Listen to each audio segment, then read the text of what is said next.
People often assume that you need to have a 10 light setup to create beautiful images. Given that I started using a window so many years ago, I can attest to the fact that you don't need to have a lot of gear to create those images.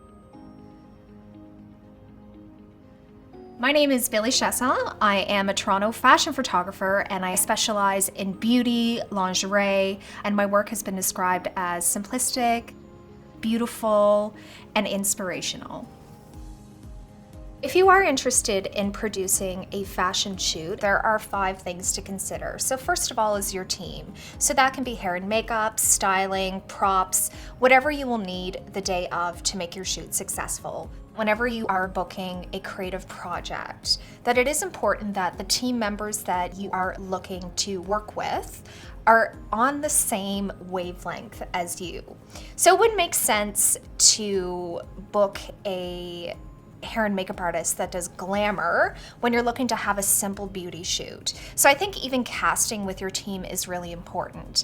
I also think it's important to build a relationship with your team over time. Sean and I don't even need to talk about it anymore because we literally have been working together for 6 years. So we kind of know each other's brain, but normally in the beginning you guys will probably have to communicate with each other just to make sure that you're on the same page as everything.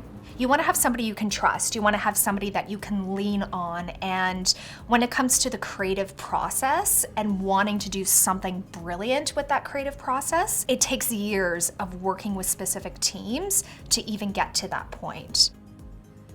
2 will be castings. And castings are generally when you will meet with models and/or agencies so that you can book certain models that are tailored to your vision. If you're going to do a creative story like this, make sure to meet the model beforehand. Most of the times whenever you are looking at portfolios, pictures that are in their portfolio were created by different artists. And it's that perception of that model that they created within their own vision. So what I often like to do is to have castings and/or go-sees, to bring a model in, take a couple of pictures of him or her and talk to them a little bit, get to know a little bit about the human being.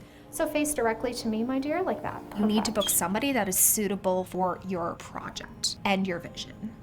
3 will obviously be the lighting, because as a photographer, our lighting is so incredibly important to us. So you will need to take some time to think of what your light setup will be, where you're going with it, if you have a mood board for your light setup, but that's essentially for you and your vision. Ever since I used the continuous light the first time, I haven't stopped using it.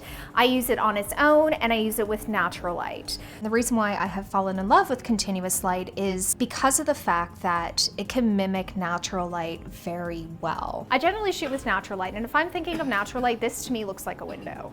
For me, as a natural light shooter, it's incredibly important to have that transition be as seamless as possible. The reason why I love these lights is because not only are they super light, but you can actually take the panels out of these and you can stick it on the wall or anywhere that you actually need to have light. It seems like an incredibly organic progression because you're still viewing the light on your subject, and this time you do have a bit of control with it because you can choose to either make it warmer or cooler or add it in with the natural light that you love.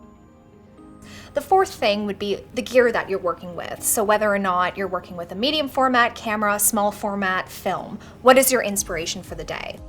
I shoot with the Canon 5D SR, and what I really enjoy about this camera is the sharpness of the images. So if we're thinking of beauty images, you want to have them as crisp and textured as possible. I also really love the 100 macro. Most people assume that with 100 macro that it's essentially just for macro shooting and or just detail.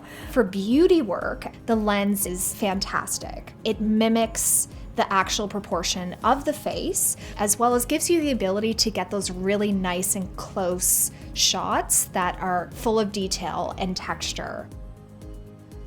And then lastly, number 5 is the retouching, which, as we know with any photographer, takes a significant amount of time. So what I like to do when I start off with an image is I just kind of like to look at the image and see what I can play around with. When I first started retouching, it could take me up to 4 hours for one beauty image. Now I'm able to pull out a beauty image in 30 to 45 minutes. The length of time that it is going to take you to retouch an image will depend on your experience. So over time, as you become better at retouching, it's not going to take as long. There's going to be times where you're going to want to throw the computer out the window. So don't do that. I think the key thing with retouching is that it needs to look natural. The skin needs to still have texture in it.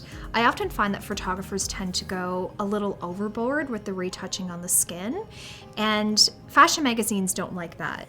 Now I'm going to show you guys what I use for skin work. So I use frequency separation. In terms of my little thing that I do in retouching, which I discovered through frequency separation, is using the clone brush, but using the clone brush at a very, very small percentage. So we're talking like 9%. Then I just take from the skin that's available and just keep the brush really, really soft, and then just go over that, and that will help get rid of some of those textures, especially the bump. And this is going to be time consuming, but it's something that I discovered for myself that really assists me and works with my skin work.